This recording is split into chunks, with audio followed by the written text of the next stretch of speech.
Denboralaren ostean hiriak eguneroko martxa berreskuratu du. Zubi guztiak zabaldu dituzte 10:00-tik aurrera, baita Salamanka kalearen zatirik handiena eta itsasbazterreko pasealekuak ere.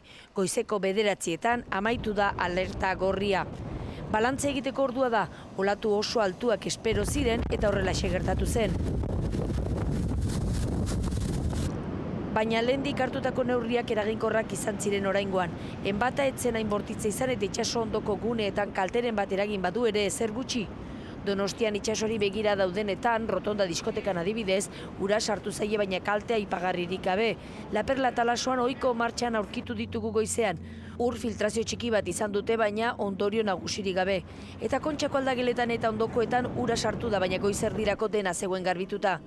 Baranda zatiak falta ziren hainbat gunetan, Salamanka pasealeku honetan adibidez, orain gehiago falta dira, eta dikea geroz eta kaltetuago dago.